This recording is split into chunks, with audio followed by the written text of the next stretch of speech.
It's not every day that 3 squad cars roll up to your backyard barbecue, sirens blaring, only for the officers to grab a plate of ribs and start tossing beanbags at the cornhole board. But that's exactly what happened when my neighbor, Denise, decided to call 911 on our peaceful little Saturday get-together. She was under the impression that she could shut us down, completely unaware that my wife, Alyssa, trains the entire local police department in tactical operations and crisis de-escalation. Denise thought she was summoning backup. What she actually did was deliver our guest list with flashing lights and a siren-fueled fanfare. The day had started off quietly. The sun was out, the grill was hot, and the smell of hickory wood and sizzling steaks drifted lazily through our backyard. Alyssa was at the grill flipping burgers with the precision of a Marine. A couple of neighbors set up lawn chairs under the big oak tree. There was no loud DJ, no wild crowd, just good food, cold drinks, and lots of laughter. My cousin had brought his guitar, and even our dog, Milo, wore sunglasses and a tiny party hat. It was the kind of backyard vibe that made you feel like everything in the world was all right. Enter Denise. She lives 3 houses down, but she marched up the sidewalk like she was leading a tactical raid. She was in her slippers and wielding a clipboard like it was a badge. "Do you have a noise permit for this gathering?" she asked, her tone clipped and sour. I laughed, thinking she was kidding.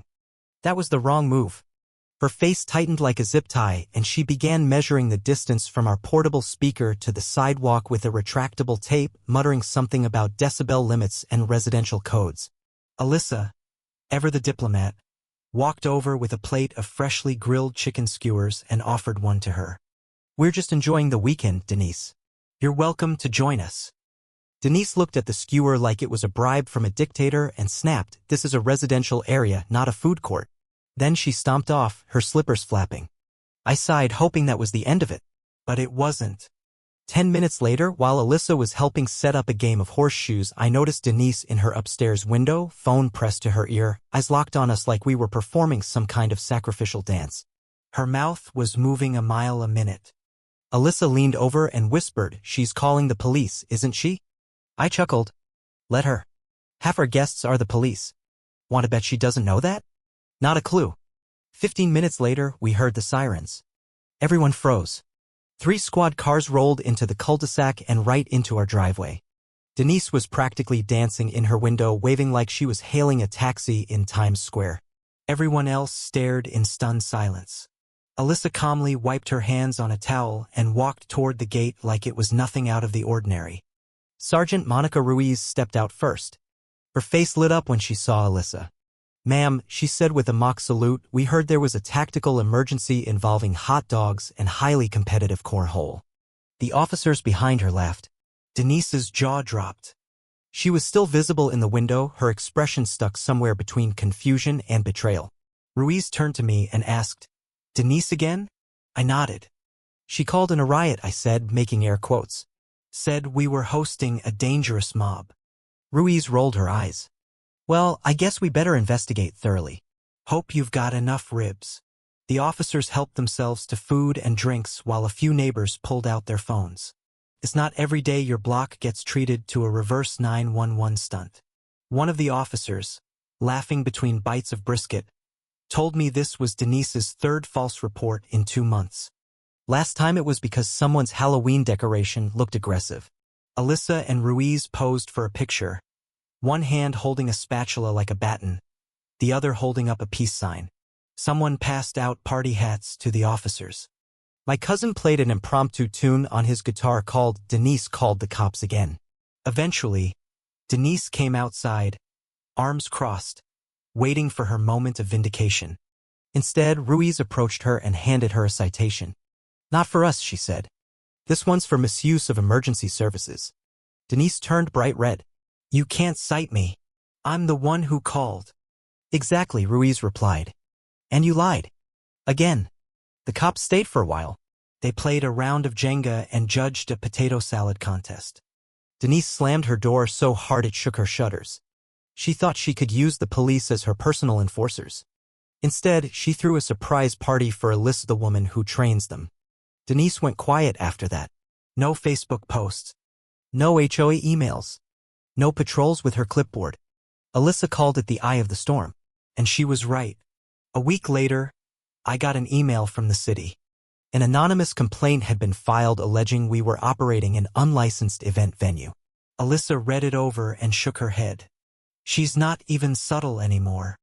We weren't worried, but Alyssa decided to go on the offensive. She compiled a detailed report of every complaint Denise had made in the last 2 years. Over 30, spanning everything from garage door colors to a claim that Christmas inflatables caused light pollution. With a few calls to friends in city offices, Alyssa confirmed what we already suspected: Denise was well known. One clerk even called her the Phantom Menace of Oak Ridge. Another said her complaints had triggered wasteful investigations. She's on an internal watch list, someone admitted. When the city inspector, a friendly man named Reggie, arrived, we were ready. Alyssa met him in the driveway with a binder in hand and a smile that said, "We've done our homework." Reggie did his walk around, saw our perfectly normal backyard setup, and said, "This is clearly not a commercial operation." Alyssa handed him the binder. "You might find this helpful." He flipped through it, nodded, and said, "I'll file the report, but I'm also adding a note about misuse of city resources." Word spread quickly. Neighbors started sharing their own stories of Denise's tyranny. One had been fined for a too loud football game. Another had received a citation for a helium balloon. Greg, our neighbor across the street, said Denise once called animal control on his golden retriever for menacing eye contact. We held a casual community meeting. 15 households showed up.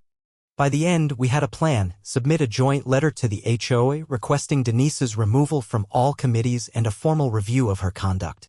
The statement was signed by 19 households. Alyssa delivered it personally to the HOA board, along with the Denise dossier.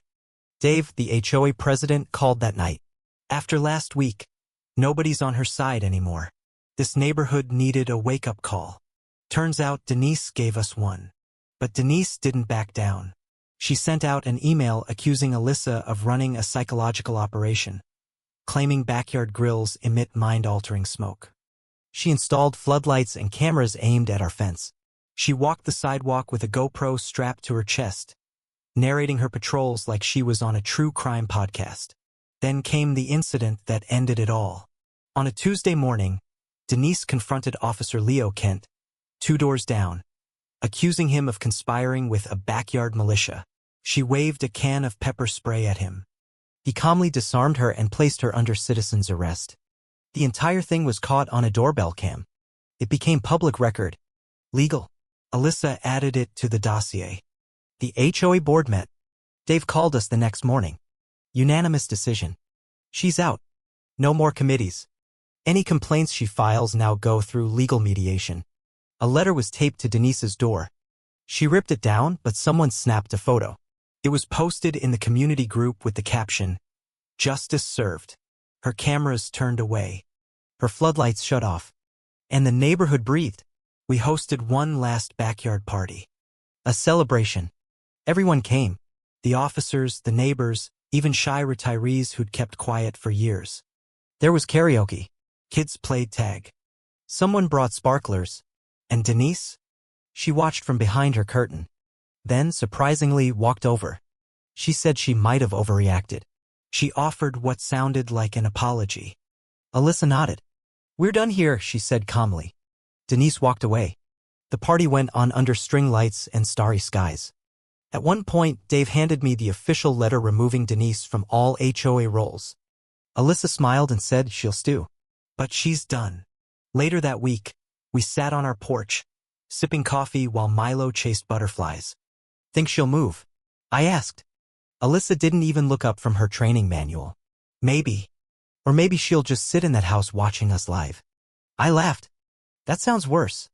And with that, the saga ended. Not with anger. Not with revenge. But with resolution. Because when Denise tried to bring the law into our yard, she didn't realize the law was already there flipping burgers and waving to the kids.